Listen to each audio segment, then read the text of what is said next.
Bom dia, boa tarde ou boa noite. Estamos continuando a nossa leitura comentada do livro O Homem Integral, autoria de Joana de Ângeles, caminhando para o final da primeira sessão do terceiro capítulo. O terceiro capítulo, A Busca da Realidade. A sessão que estamos estudando, Autodescobrimento.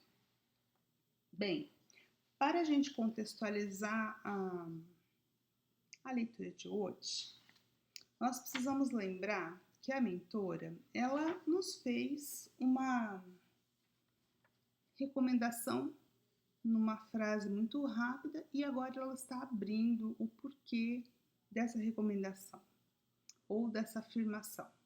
Ela nos diz que para termos ou para enfrentarmos essa jornada, essa aventura do autodescobrir-se, da autodescoberta, do autodescobrimento ou o autoencontro, nós precisamos, então ela coloca isso como uma condição.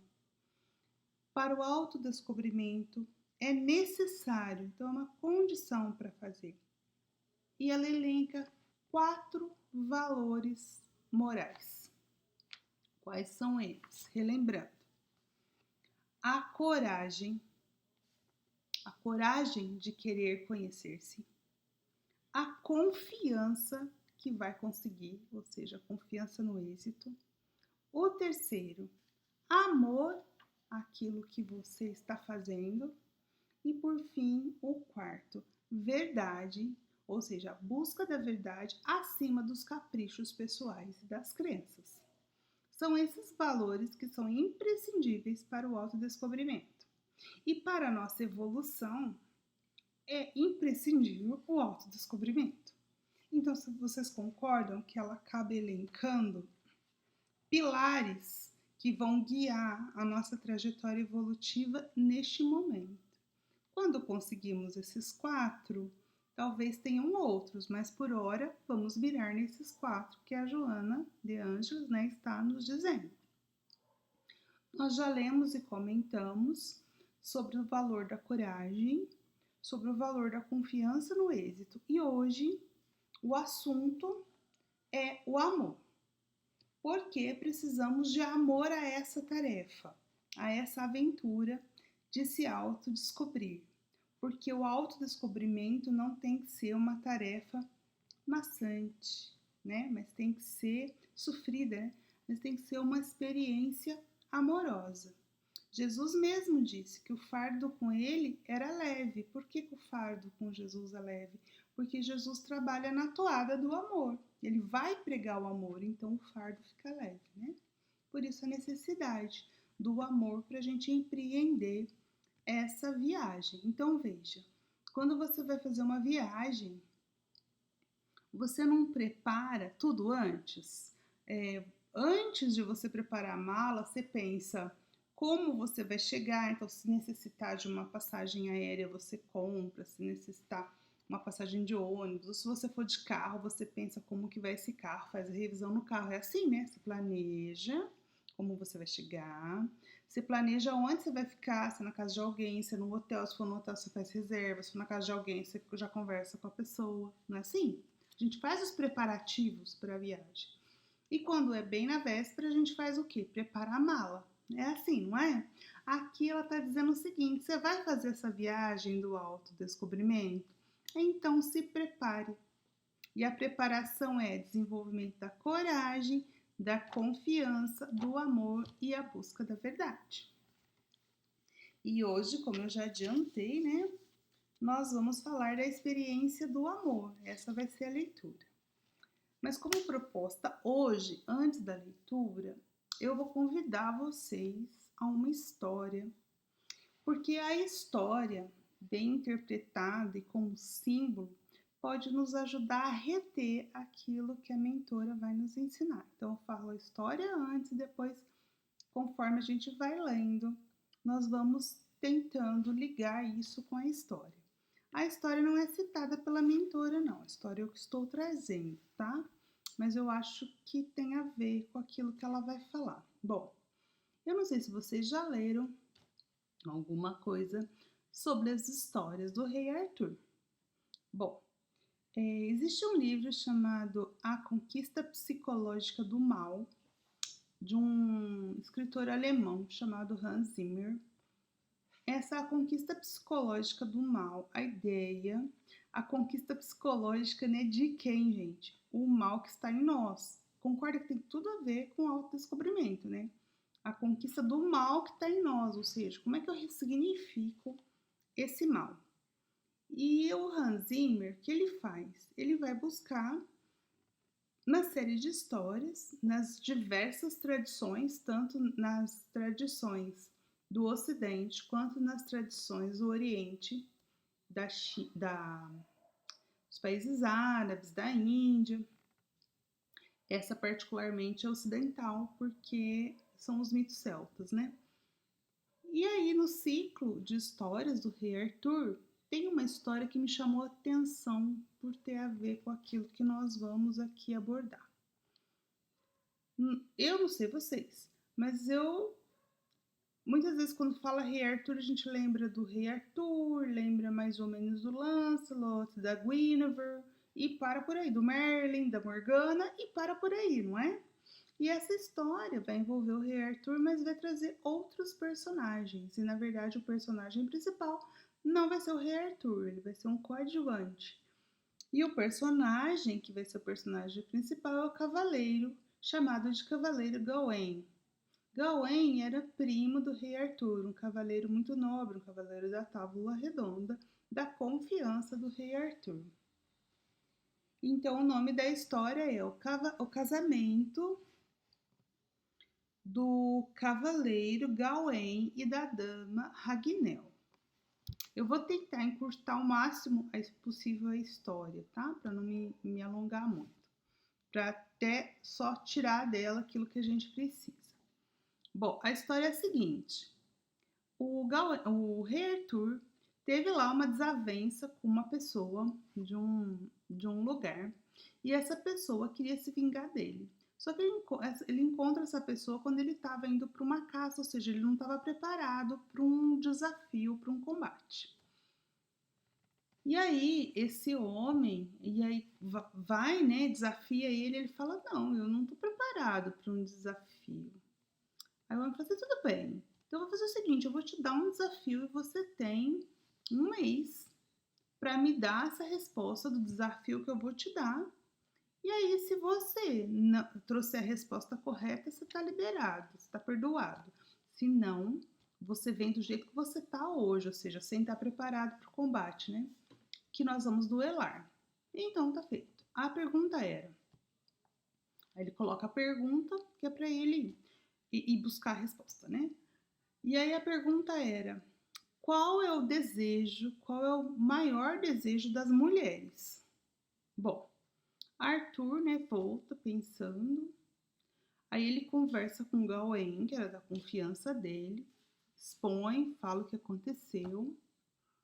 E Gawain falou, não se preocupe, Arthur, nós vamos perguntar para todas as mulheres do reino o que elas mais querem, e aí a gente dá a resposta, não é possível que não vai dar certo. Bom, aí eles foram, e as respostas foram variadas, e aqui, como eu quero encurtar a história, eu não vou entrar em detalhes, né, nas respostas, porque o que vai importar é a resposta de uma só. Chegou um momento que eles foram perguntar para uma mulher. E essa mulher eles chamavam de bruxa, porque ela tinha o cabelo todo desalinhado, os dentes todos tortos, parecendo um javali. Enfim, era uma mulher toda deformada, né? E ela diz para Arthur que todas as respostas que estavam naquele caderninho deles estavam erradas, que ela tinha a resposta e que ela podia dar, mas que ela tinha uma condição. Se a resposta estivesse correta, isso salvasse a vida do Arthur, ela queria se casar com Gawain. Nossa, o Arthur, né? Imagina, o Arthur não posso fazer isso. Porque como que eu vou fazer uma promessa pro Gawain, né? Não posso fazer isso. Aí Ele vai e pergunta pro Gawain e fala assim, olha, rei, se isso for salvar a sua vida, eu caso com qualquer uma. Ele falou, Gawain, ela não é uma mulher normal, né? Ele falou, não, por você eu faço qualquer coisa. Bem, aí foi, ela disse assim, que a resposta à pergunta era, o que uma mulher mais quer é autonomia para tomar suas próprias decisões. E essa resposta não estava em nenhuma das mulheres lá do reino. Só ela que colocou. Arthur vai e tenta dar outras respostas e não a da bruxa, né? Para o homem quando chega o prazo lá.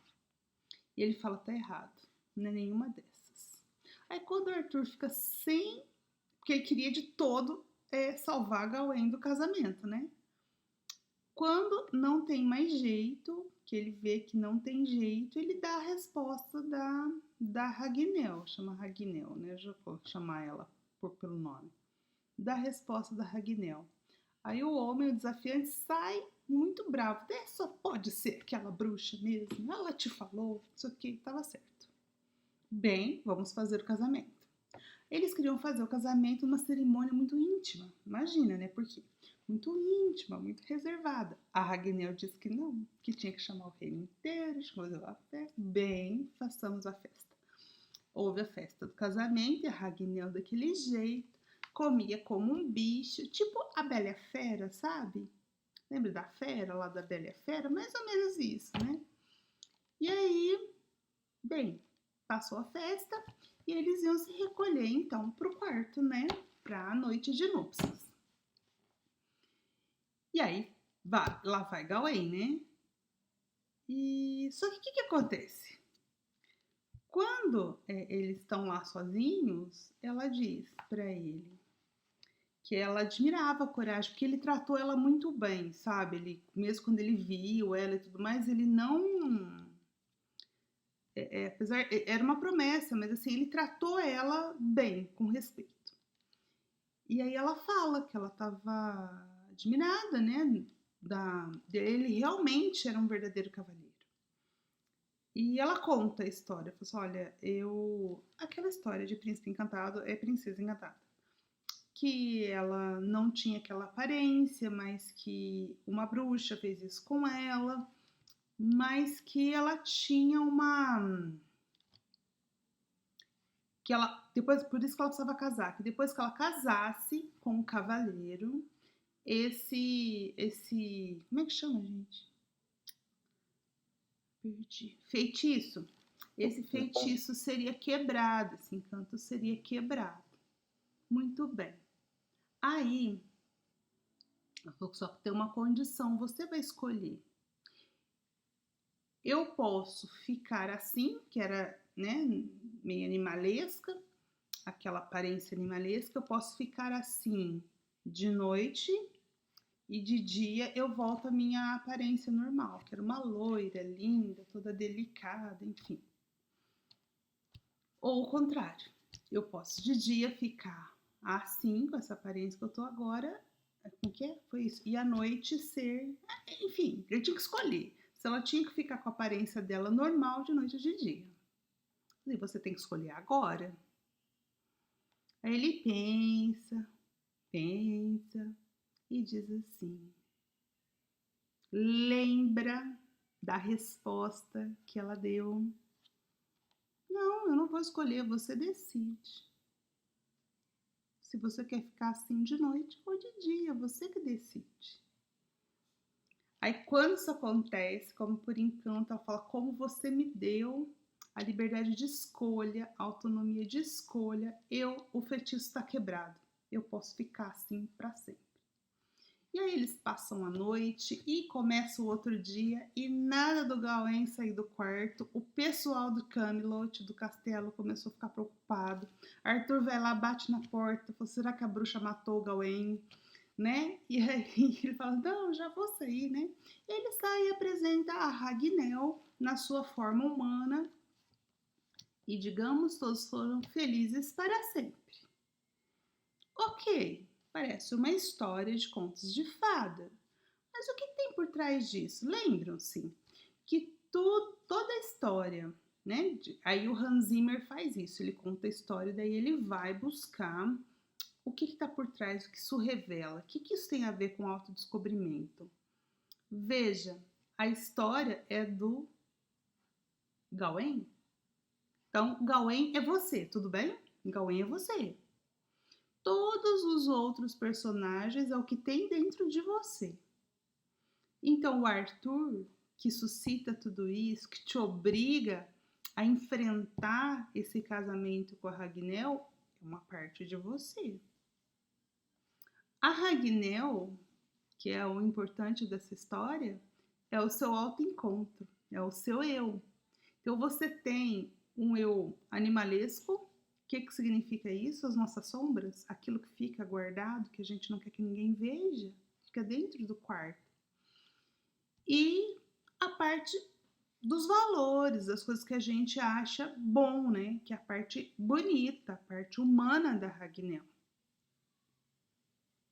E quando é que nós vamos nos liberar dessas formas animalescas, deterioradas, que não tem a ver com o ser humano, que está mais com a parte animal nossa? Quando nós dermos autonomia para que elas existam. O que a gente faz com as nossas sombras? Por isso que elas são chamadas sombras. A gente esconde, ao invés de assumi-la e transmutá-la. O que o cavaleiro Gawain faz? Ele dá autonomia, você escolhe. Ou seja, eu não me... É porque ele podia, se fosse outros, não sei, vou fazer uma pergunta. Se fosse vocês, o que vocês fariam? Talvez, né?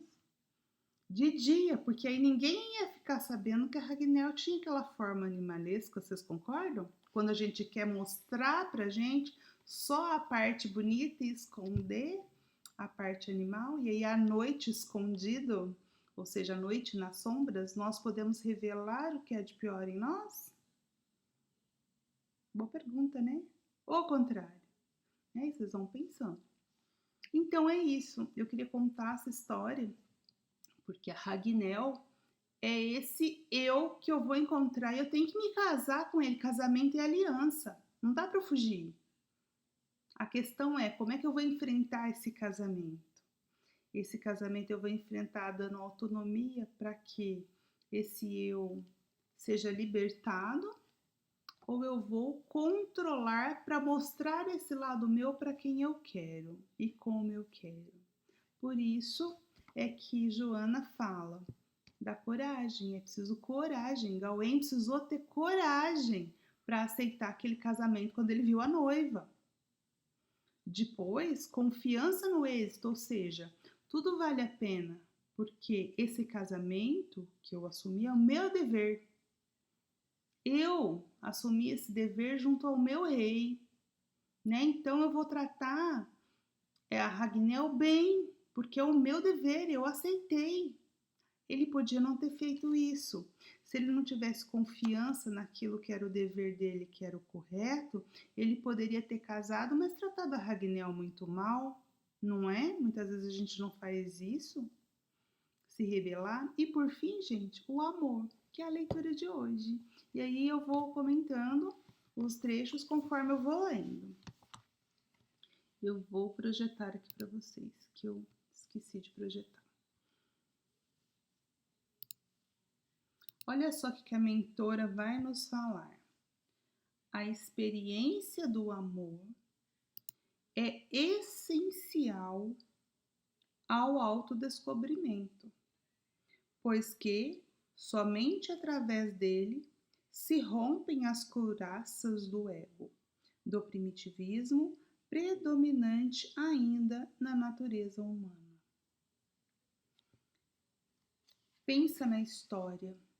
Gawain, quando conhece de fato a história de Ragnell, eu esqueci de falar, mas ele se apaixona por ela. Então, como ele, né, acaba se apaixonando, ele vive uma experiência de amor. E a experiência de amor... Boa noite, Larissa, bem-vinda. E essa experiência de amor vai fazer com que as couraças do ego se rompam. Ou seja, quando ele dá a Ragnell a oportunidade de decidir quando ela quer ficar com a sua forma natural, ele não pensou nele, ele pensou nela. Ou seja, ele rompe as couraças do egoísmo e, consequentemente, do primitivismo, do animal que existe em nós, dessa natureza animal. O amor se expande como força co-criadora, estimulando todas as expressões e formas de vida. A gente sabe que a lei do universo é o amor. Então, o amor é uma força. É a força que faz o coração bater, é a força que faz as fêmeas de quase todos os animais cuidarem dos seus filhotes, né? Então, enfim, o amor é uma força propulsora, ou criadora, e se manifesta em todas as expressões, né? Então, o amor é possuidor de vitalidade. Então, o princípio vital, né? Ou seja, da vida, multiplica-se naquele que o desenvolve quanto na pessoa a quem se dirige.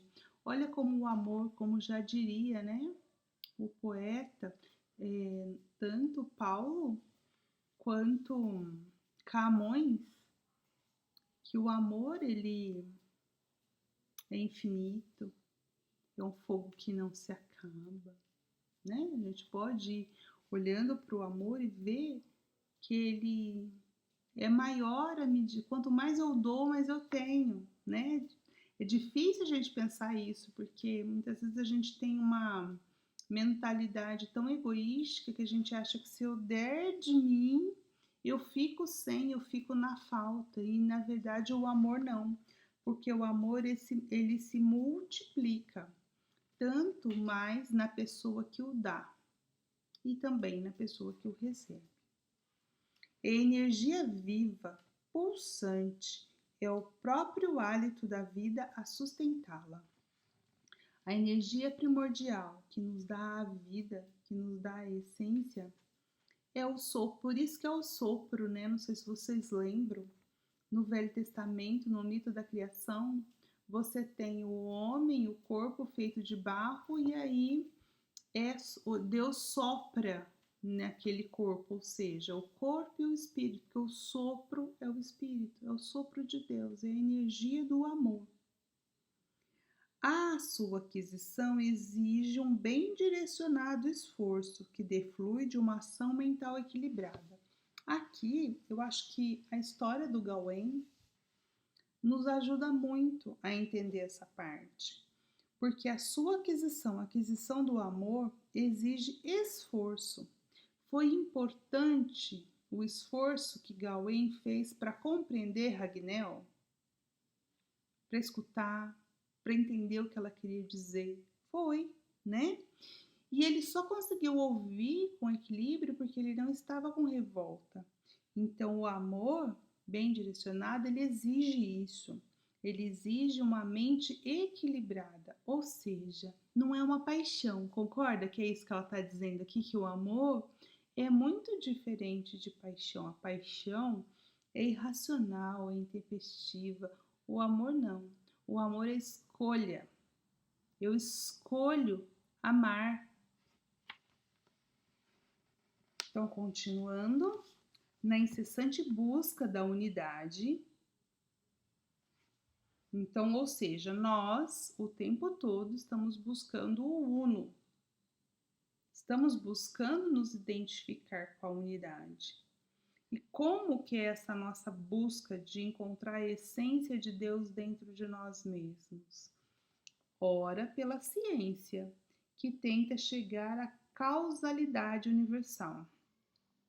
Vocês já devem ter ouvido falar por aí, porque física quântica está na moda, né? Falar que é quântico, né? Falar por aí do... Se você, né, for entrando na matéria, ou seja, você pega qualquer parte da matéria, dá zoom, dá zoom, dá zoom, dá zoom, dá zoom, seja nos elétrons, depois chega nos quarks e vai... Você chega no quê? Você chega num vácuo, você chega num nada. Se eu for com a ciência, um nada, tá? Não matéria. E isso, pela ciência, é chamada de vácuo quântico. Então, a ciência, de alguma forma, está buscando o que causou, né, o universo, a causalidade universal. O que causa? O que fez com que nós chegássemos nos fenômenos que nós observamos hoje? Então, essa busca por unidade está nisso, né? Na resposta a essa pergunta. Então, nós podemos fazer essa pergunta tanto através, buscar essa resposta tanto através da ciência como através do mergulho no insondável do ser, as nossas reflexões, nosso mergulho no eu. Porque se nós mergulharmos dentro de nós, no fim último, o que vamos encontrar? A essência. O que é a essência? É Deus em nós. Concordam? Não é isso, né?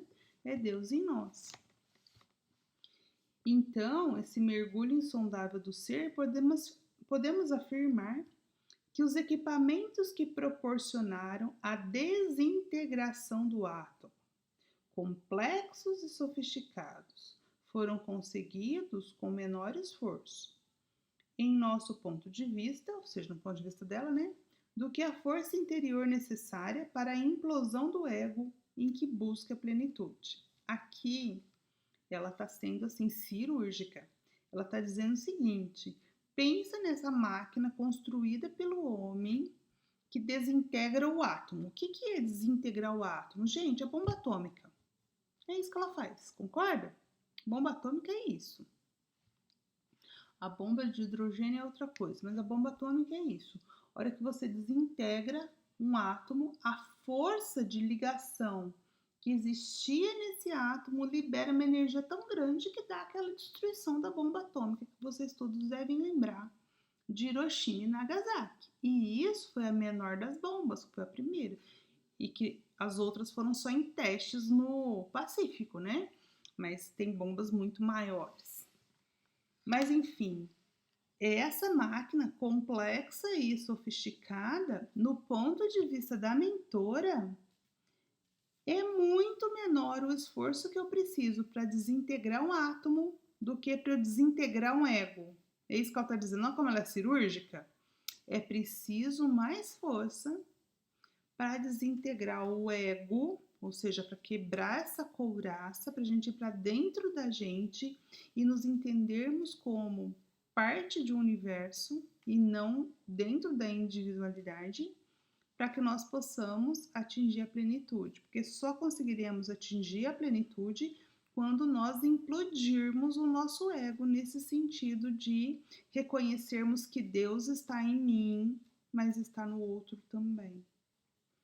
É aquela história, acho que eu já contei aqui, né? Então eu não vou contar em detalhes. É aquela história da pérola. Sabe o colar de pérola? Acho que eu já falei aqui, não sei se vocês se lembram. Se tiver um colar de pérolas, nós somos uma pérolazinha. A pérolazinha vai olhando para dentro de si, olhando para dentro de si, olhando para dentro. Chega uma hora que ela vê um buraco e vai mais para dentro de si vê um cordão, um fio de nylon, né? E aí ela descobre, nossa, que descoberta maravilhosa!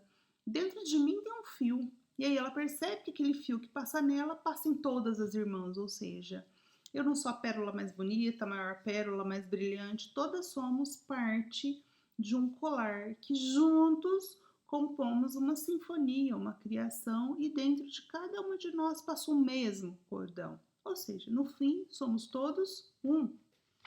E só conseguiremos atingir a plenitude, segundo a mentora, quando nós realmente descobrirmos o fio de nylon que nos liga ao outro, né, Fernando? O Fernando tá bem aqui na minha frente, ó.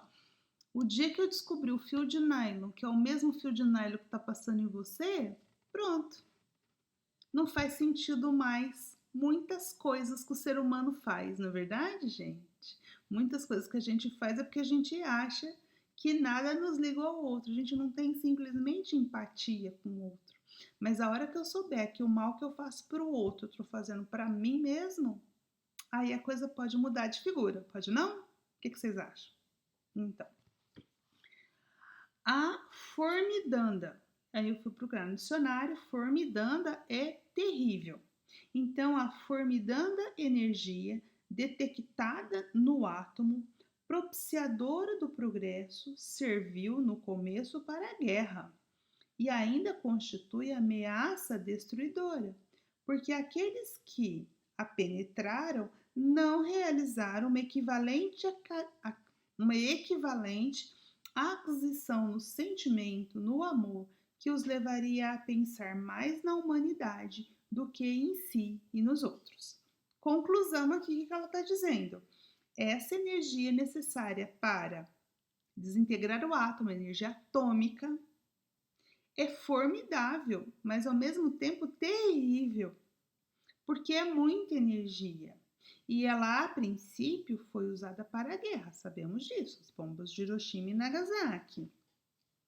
E até hoje a Guerra Fria foi nessa toada. Quais são os países que têm a bomba, né? Quais são os países que podem fazer uma bomba atômica?